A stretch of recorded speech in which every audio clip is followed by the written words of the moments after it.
Hey everyone, and thanks for jumping back into the cryptoverse.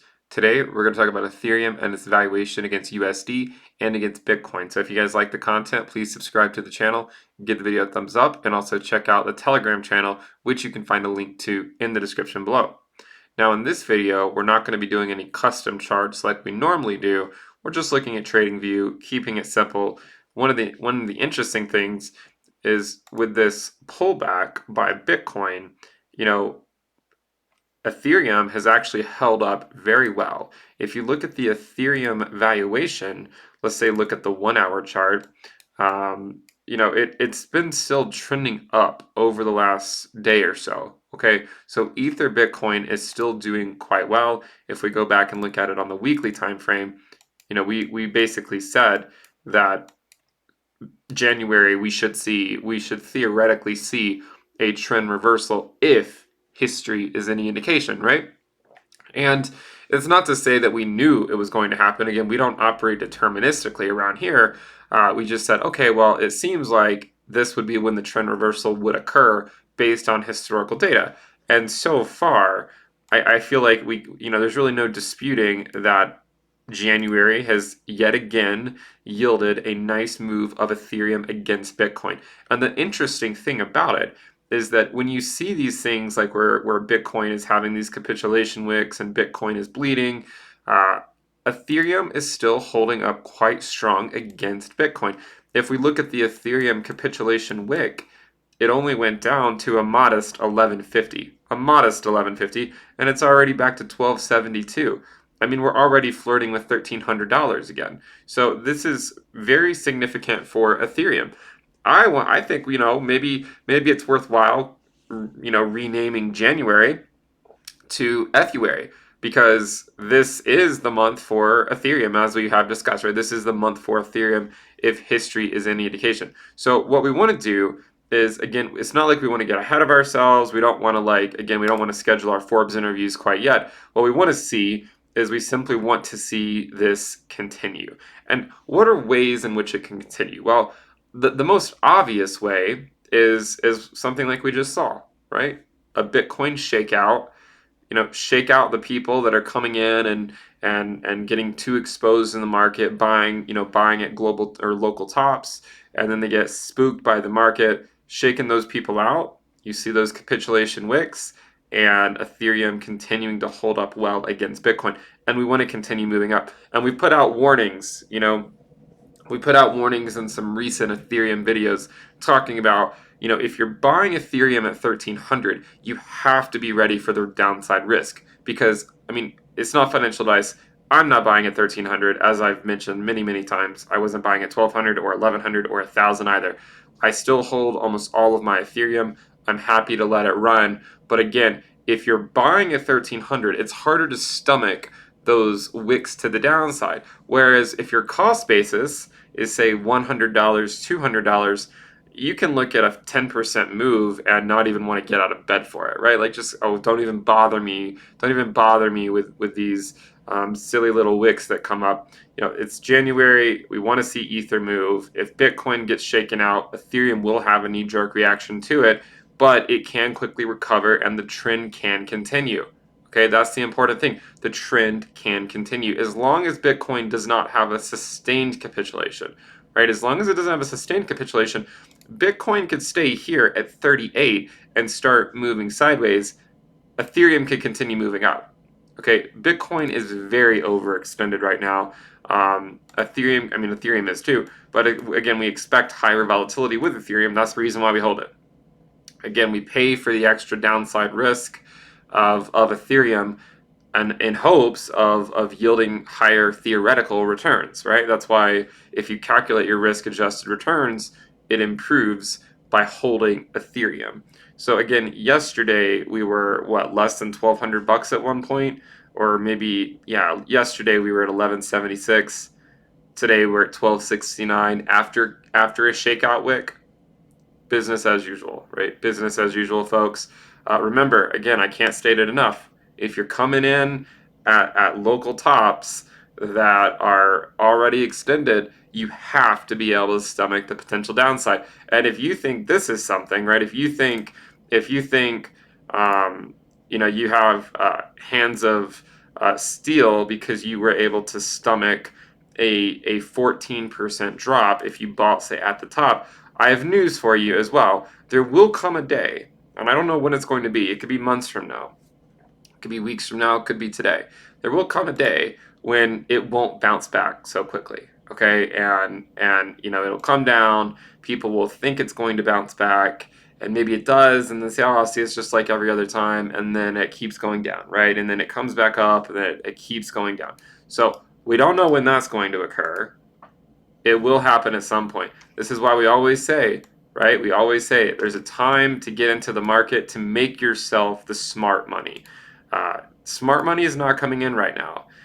It's just simply not. It doesn't mean that that money can't make money, right? Bull markets can make people can make people money, even if they're coming in during the bull market, right? Bull markets can make people money.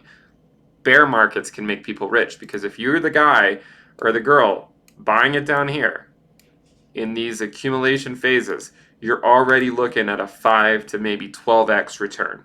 Okay, so you can stomach the moves. Maybe you even set some stops to make sure that you take a little bit off the top in case there's a dump. To just make sure you take some profits in the event if we were to go back down.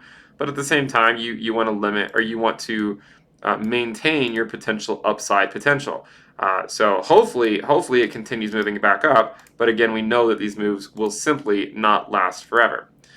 Again, I'm pretty impressed so far with Ethereum's performance against Bitcoin since the end of December. Again, measuring it from the bottom, right now we're up around 46% or so. The top was around 54%. And hopefully we can continue pushing higher. Remember, one of the things we want to keep an eye on are these moving averages. Okay, we're going to put these moving averages back on here. These are the 20-month and the 50-month moving averages. And the reason, again, is because we've seen this 20-month be support, during these bull market phases or even at the end of bull markets, double candles, right? Down and back up, down and back up, down and back up, right at the 20-month. We've been talking about the 20-month for a long time. We even talked about it over here when we were holding resistance at it for 5 months in a row. And we said if we break through it, we're off to the races, right? Buckle up, we're off to the races. We went up to the 50-month, took a little bit of profits there. Not a lot, but I did take some off. And I put it back in Bitcoin, actually. And then back down. And we said, okay, well, if we're in a bull market, so far, seems like the 20-month should hold. And it has. Okay, directly at the bottom. We have wicks below. We don't care about wicks. We don't get out of bed for that. We just want to look at the monthly closes. And now we've completely shot back up higher than at any point we were in December. We never had an Ether Bitcoin valuation this high in December. The last time we were this high was very briefly in November with this wick here. So the next theoretical target in terms of its Bitcoin valuation, I mean, obviously there's these micro targets like 0.034, 0.035, 0.036. Of course, each level could hold some resistance, but I think your attention should always be at least at this point, and not that level at 0.043, but the 50-month moving average, which has been trending up. And right now, the value of the 50-month is 0.04157749. So let's say 0.0416. Yesterday it was 0.0415 or so. Let's say 0.0416 times the Bitcoin price. And yesterday when we calculated this, it was 40.8K. Okay? Yesterday it was 40.8K. Today it's 38K. We said Bitcoin's price is not invariant. It will vary. So if it's 38K now, if we reach that valuation, it would put Ethereum at 1580. Again, we're not saying it's going to make it there in the short term. If Bitcoin has a huge and utter shakeout, right? If it has a huge shakeout, then rest assured the chances that Ethereum does as well is pretty high. Okay, so don't make it, don't make no mistake about it. We are still basically, Ethereum is still somewhat slave to what Bitcoin does. The price of Ethereum will rely on Bitcoin. Again, if Bitcoin volatility remains high to the downside, Ethereum's volatility will remain high to the downside as well. So anyways, if Bitcoin is able to hold a level, right, if it goes sideways at 38K, even if it went sideways at like 35K for a while, it doesn't mean the Ethereum move can't continue. Bitcoin is still very much extended. If you look at the bull market support band for Bitcoin, you can see that it ranges from 17,000 to 19.3 thousand. We're still so far above it that the market maintains its bullishness as long as Bitcoin is generally moving up or sideways. Still some upside potential for Ethereum, but again, it will remain slave to Bitcoin volatility. If we go and take a look at the monthly candles, I love to look at the monthly candles. Let's take a look. This is our W. We've been talking about our W for a long time. Down to the bottom, back up, back down, back up. More or less, right? More or less. And if we were to go sideways across, it would correspond to that level. You might say, well, we've already moved above it. Yeah, but I mean, this could theoretically be a wick one day later in the month for all we know. But hopefully this is sustainable. You can see that the actual wick from January took us up over 14K. It was around a little over 14K or so, maybe around 1420. So that would be a significant milestone for Ethereum if it's in fact able to move past $1,400. We know that when Bitcoin was able to move past its prior all-time high, it really got moving. So again, just because Bitcoin did it doesn't mean Ethereum will react in kind, but certainly if Ethereum is able to move past 1420, 1450, 1500, things could get pretty heated pretty quickly. So again, there's the risk you take, there's the potential reward. If you realize the reward one day, you were not lucky, you took on the downside risk. Okay? If your friends say, you're lucky for buying Ethereum at $100 or $200, say, no.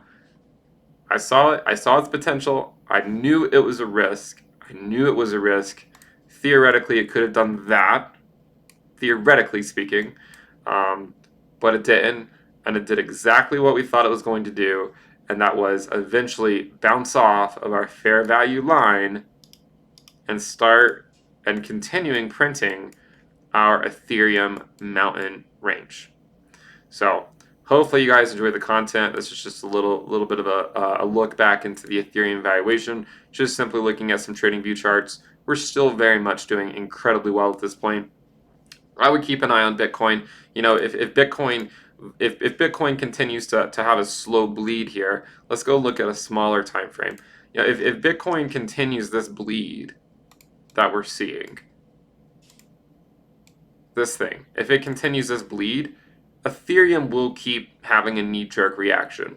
But as long as Bitcoin is able to ultimately stabilize, okay, as long as it's able to ultimately stabilize, you see exactly how quickly Ethereum can come back to basically right where it was. Okay, so to figure out where Ethereum's going, keep a close eye on Bitcoin, and then also look at the Bitcoin dominance from time to time. It did come back up, and now it is simply retraced back down. This might be an area to keep an eye on. Let me extend it, actually. So this might be an area to keep an eye on, around 68.9% or 68.2. So around 68.2% could be an area to keep an eye on. We had a double bottom there, a few days ago. And we came back up all the way to 71.3, but we're still trending down, right? We're still trending down. So just keep an eye on that. If the Bitcoin dominance is able to drop below here and Bitcoin is moving sideways, then we could theoretically have a full-fledged alt season on our hands. And if you know what that is, you will want to be prepared for it. We've already seen some days of it. There's been plenty of coins that have been putting in significant gains, including Ethereum. Remember, Ethereum was $700 just over a week ago, and you might not believe that, but it's true. Okay, let's look at a daily time frame. So let's zoom in. On January 3rd, which was a week ago, Ethereum had a low price of 768. That was January 3rd. On January 2nd, which was 8 days ago, it had a low of 711. So Ethereum has been putting in significant gains over the last week. And you can also see that the total cryptocurrency market capitalization remains above a modest $1 trillion. If you guys like the content, make sure you subscribe. Let's go for 90,000 subscribers. Give the video a thumbs up. Also, check out the Telegram channel, which you can find a link to in the description below. And remember, there's the premium list at intothecryptoverse.com. You'll get access to the weekly reports, the weekly videos, the Telegram alerts channel, the Telegram chat room, the risk dashboard, and the trading view indicators, and a whole lot of other stuff. Make sure you guys check it out into thecryptoverse.com if you're looking for that community. And at the very least, subscribe and turn on your notifications. See you next time. Bye.